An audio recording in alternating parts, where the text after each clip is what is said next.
Back in the 1960s, a plastic surgeon named Maxwell Maltz noticed something strange. He would operate on people, remove scars, reshape noses, reconstruct faces, and for some patients, the transformation was instant. They would walk differently, speak differently, they become confident, outgoing, social, and it was literally like their personality changed overnight. But others, nothing changed. Even after the surgery, even after the fix, they still felt insecure, still shy, still small, and still unworthy. And that's when Maltz realised something powerful. If you don't change your inner image, the outer image doesn't matter. The outer change doesn't matter. And he called this the self-image, the psychological blueprint that determines how you see yourself, and therefore what you allow yourself to experience. It's like a mental navigation system, an internal autopilot. No matter how far you try to run, no matter how much effort you put in, you will always return to your dominant self-image. If deep down you believe you're not enough, your subconscious will make sure you're right. And modern neuroscience actually backs this up. There's something in the brain called, I'm going to say, the reticular activating system, also known as the RAS. And what that does is it filters millions of bits of information every single second, but it only allows in the information that matches your true identity or what you think your identity is. So if you believe I'm unlucky, your brain will highlight proof that you're unlucky. If you believe I'm not confident, your brain will filter out the compliments and amplify rejection so that rejection feels bad and compliments also feel bad. And if you believe I'm bad with money, you will subconsciously make financial decisions that reinforce that belief. Your brain doesn't care about your goals. It cares about consistency with your identity constantly. And this is why so many people are stuck. Consciously, they want more money, more success, more confidence.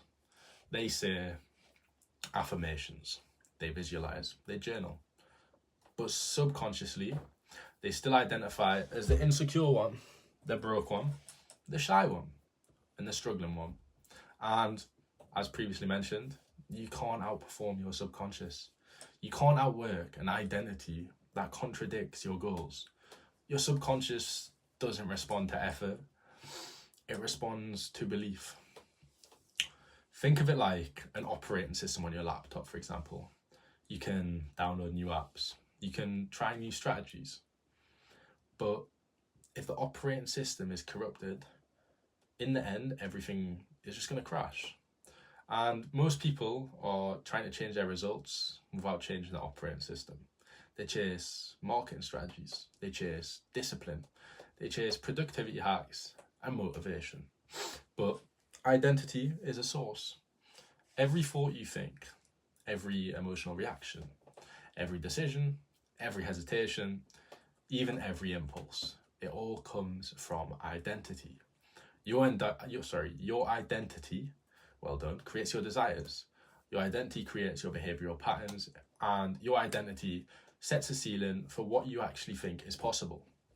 So if you don't change your identity, nothing truly changes. Let me give you something personal. There was a time I was stuck making around £100 to £150 a month for a year, literally just selling customizable products that weren't too profitable. I changed the marketing, changed the copy, changed funnels, changed strategies, bought courses, hired coaches, watched gurus. Nothing happened. I was doing everything externally. But internally, my self-image was weak. I didn't truly believe I was someone capable of making millions or even making more than that little sum. I acted confident, I did affirmations, I said the right things. But deep down, I still saw myself as small. And your income rarely exceeds your self-image for long.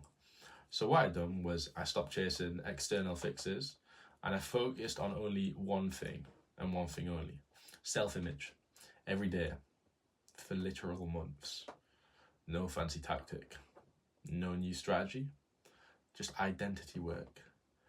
And within 3 months, if not a little bit more, my income jumped. And within 6 months, if not a little bit less to be honest, I hit goals I'd been chasing for the past 3 years, since I was 15. Nothing external dramatically changed. All that changed was me. And here's the hard truth. The most difficult thing you'll ever do isn't making money, it isn't building a business, it isn't getting in shape. It's letting go of your past self and who you've previously been.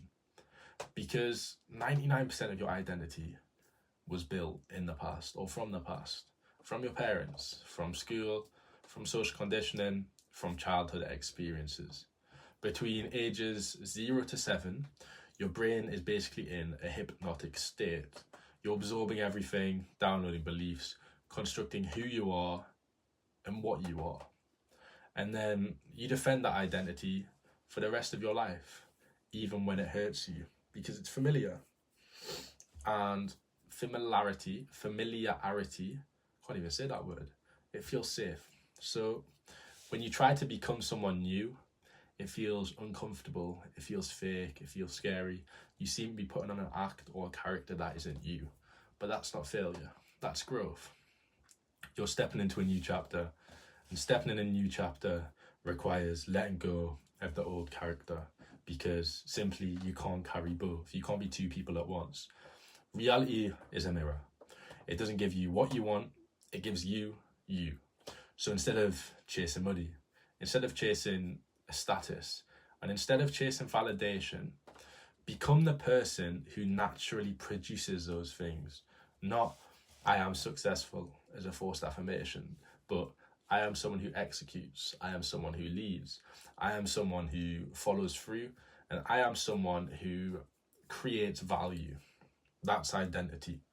And identity work is not about pretending, it's about emotional rehearsal. It's about experiencing internally the version of you that already exists beyond fear, beyond trauma, beyond conditioning. The confident version, the abundant version, the disciplined version. That version is not created, it's uncovered. So the real question I'm asking is, do you want to keep being who you've been? Or do you want to become who you know you could be? Because who you are right now is not fixed. It's programmed. And anything programmed can be reprogrammed. Or why can't it be reprogrammed? But it requires letting go.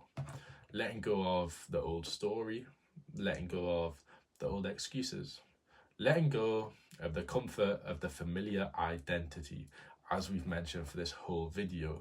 And most of all, stepping into something new, something bigger, something more aligned, something more powerful, more confident, more abundant, and more authentic.